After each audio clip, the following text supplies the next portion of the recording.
think we're live. I hope so. This is my first time doing it. Probably will be my last for now.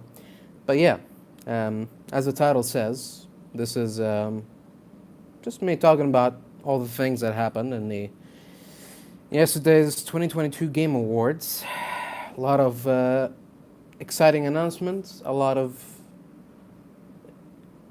interesting awards that were given out, and we'll see what happens. Anyway, so let's just get on with it. There's no one watching. Who cares? All right. So I got a list here I've written of all of the announcements. Not all announcements, but all of the announcements that I'm actually sort of interested in. So we're gonna go through them, a list right here, and see what happens. All right. So first off, we got Street Fighter 6. Not really. I'm not really a fighting game fan, and not really a Street Fighter fan either. I tried getting into Street Fighter 5. I got confused. There were like 20 different menus. An online connection was required for some reason, so I just gave up. But I have played some Street Fighter, so I'm excited that now they're actually, well, they seem to have focused even more on creating like this campaign story mode thing. So that should be exciting. That I think that's good enough excuse to get the game. Maybe not at launch, but at some point, definitely. So, all right, so that's like my announcement. After that, another announcement that I was interested in, we finally got the reveal of Ken Levine's new game, the creator of BioShock and System Shock 2. Well, it's BioShock again. I don't know if this is just by accident. Is this the only type of game that Ken Levine can do, or he actually did it on purpose? Because I'm pretty sure he said that he wasn't making BioShock, and then we got BioShock again. Girl BioShock, but I mean, there's already been female protagonists in BioShock games, so I don't know. But I mean, look, it's pretty like, it's two generalizations to call it BioShock again. It's not, obviously, but it is very similar to it. Just like how BioShock is similar to System Shock, and BioShock Infinite is similar to BioShock, and stuff like that. So, yeah, I don't care. I don't care. I like BioShock. I love BioShock 1. I love BioShock Infinite. And any other BioShock games? Nope. All right. So, yeah, it should be exciting. Definitely. Can't wait. Maybe let's get a gameplay trailer first instead of a cinematic one. But other than that, in Ken we trust, I think, in my opinion. All right. After that, this is exciting. Excuse me.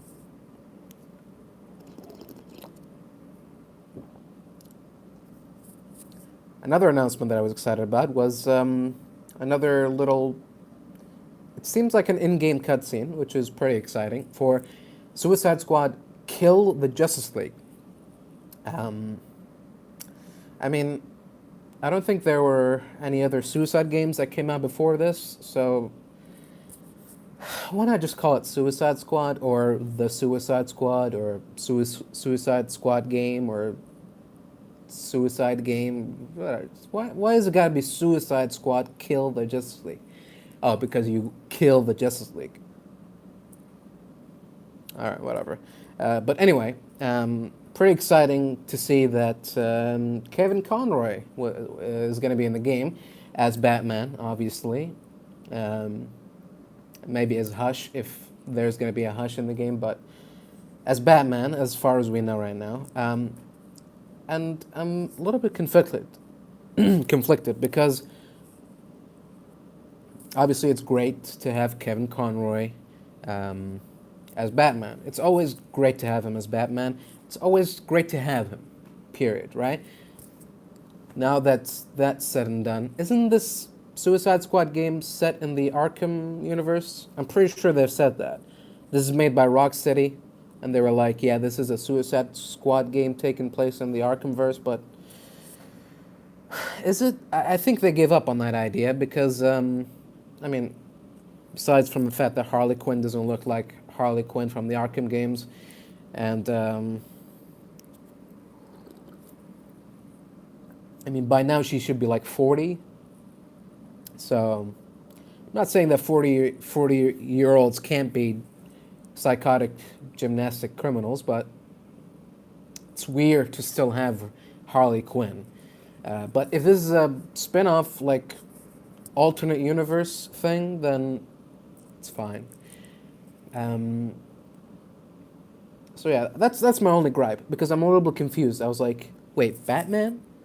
And Harley calls him Bruce, so this has to be set in after Arkham Knight, where Batman was revealed to be Bruce Wayne, but then Bruce Wayne got killed or blown up. Um, but now he's back again, so a little bit confused on that one. I'm sure we'll have some answers at some point. All right, next is Jedi Survivor, or Star Wars Jedi Survivor, or it presents Respawn's Star Wars trademark Disney's Jedi um, Survivor. Another weirdly titled game, but whatever. Just call it Jedi Survivor. Who cares? Even most people are calling it Jedi Survivor because Star Wars Jedi Survivor is just ridiculous. Um, but that's also exciting. I mean, I played Jedi Fallen Order. I have a playthrough on my channel. Same thing for Bioshock and Bioshock Infinite and all of the Arkham games. And gotta be honest, it really didn't impress me that much, but there's always room for improvement. And I played Titanfall 2, which is also made by Respawn, so I feel like they can do it. I feel like they're used to shooters, and this is their first Jedi Star Wars game. Um, so there's been a couple of hiccups. Combat wasn't really that exciting or intuitive, and the story was decent enough, but um, it didn't. It's just there's no scope to it. There's no weight behind it, and I don't know. It didn't grip me that much. It only interested me because it's a Star Wars story. But if it was a normal story, a normal sci-fi story of like rebels hiding and doing little rebel things, I might not have been that interested. But you know, it was good enough. It was better than most other titles that came out after and in the same year. When did Fallen Order come out? Like 2020, 2019, something like that. Anyway, but yeah, hopefully it seems like Respawn are the kind of people that take criticism to heart and just build on and improve and try to make the best version of whatever it is they're working on. So excited. Even though I wasn't impressed that much with Fallen Order, I am excited for Jedi Survivor. So there you go. Okay? Now, I don't know why I put this here. Forspoken. This is a RPG by Square Enix or someone. I don't really know. Square Enix. But someone related to Square Enix is making a somewhat RPG, allegedly, and there's time travel, alternate dimensions, New York, some not really.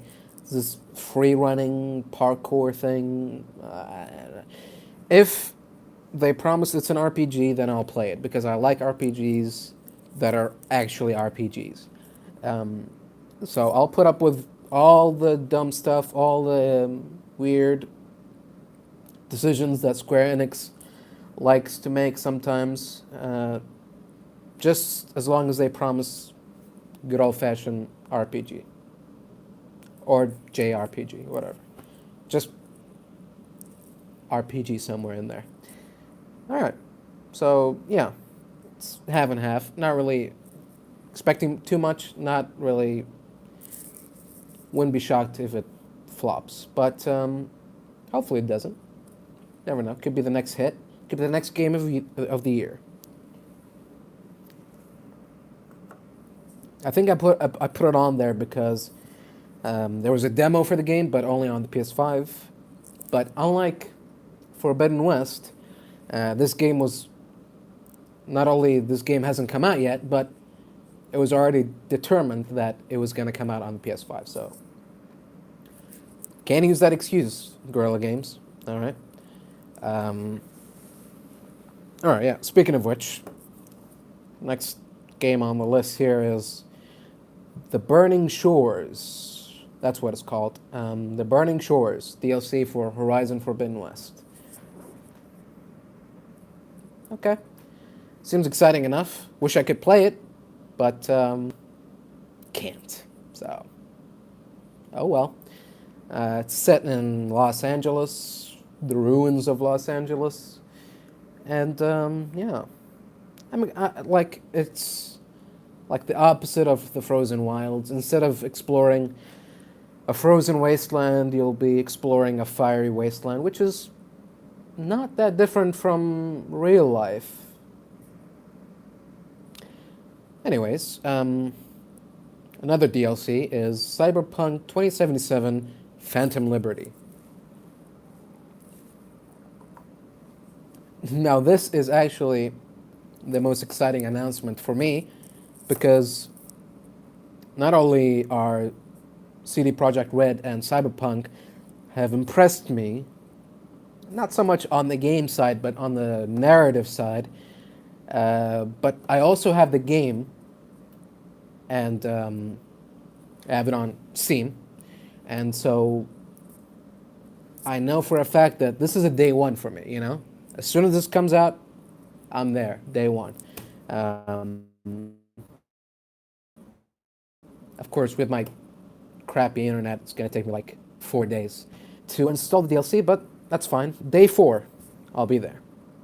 All right, and last but not least, we have Death Stranding 2, or DS2, or DSP2.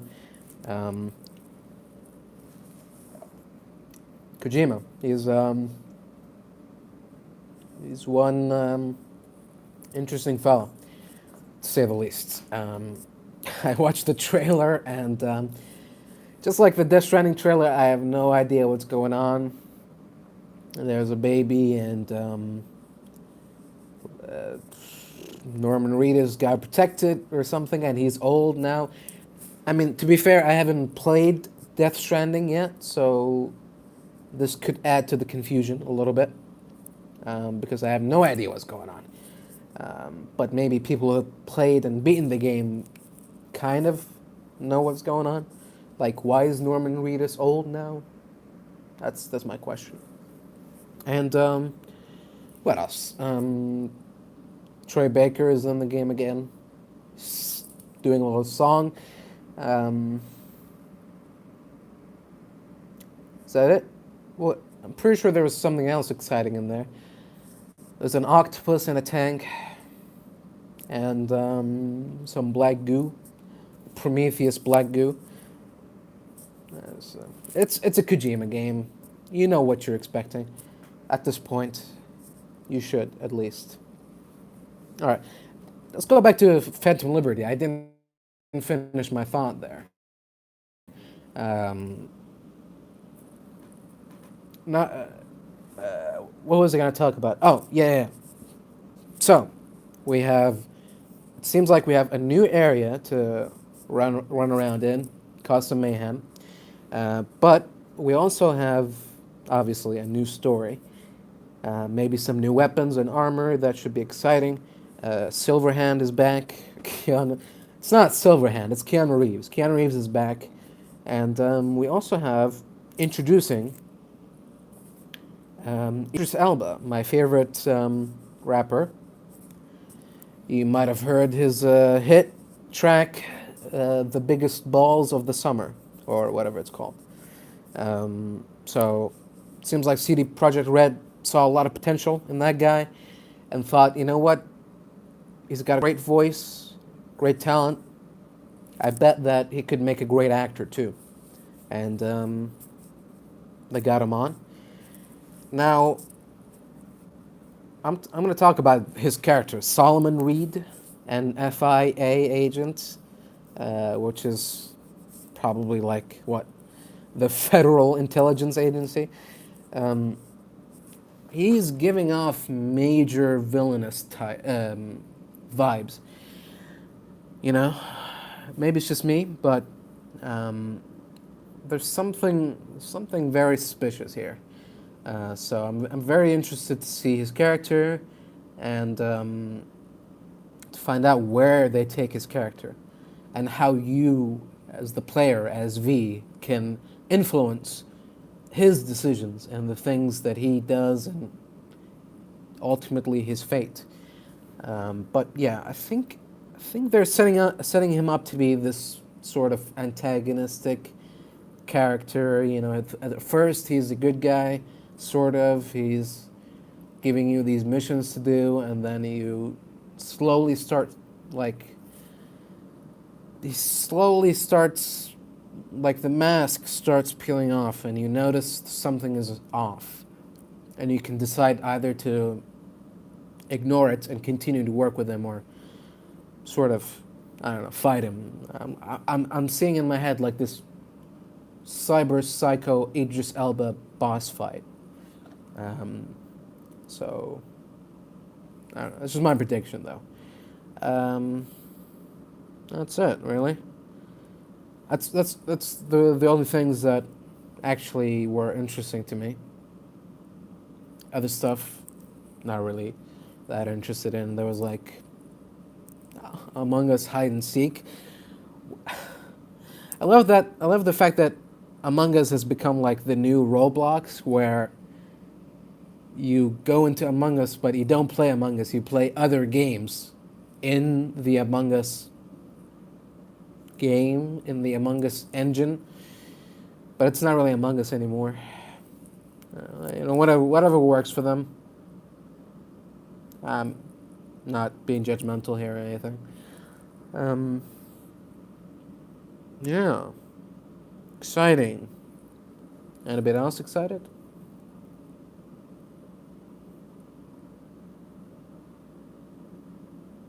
All right. Well, you know what? This was only a test run. I wasn't really expecting much. I was hoping that at least one person would drop in and say something, but nah. I just need more clout. That's it. That's all. Got to get more clout before I can stream and do other stuff. But you know what? This is kind of fun. Let's see what this does. Chat viewing options. Can put on some filters. Why? Why is this a thing?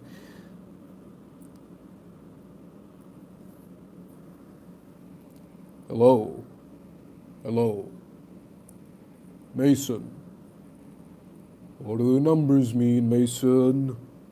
Wake up, Mason. Mason. Yeah, it's stupid. Oh, this actually... It's like I'm moving my head real fast. Ooh. Should put on this filter. Documentary. Silver screen. Look at that. That's a nice filter. There we go. That's what I'm talking about. How's everybody doing? This is depressed Santa Claus here. You are now in the come zone. Welcome, friend. This is where you'll be spending the rest of your life. All right. On that note, I hope you all enjoyed, and talk to you all later. Yes, and please.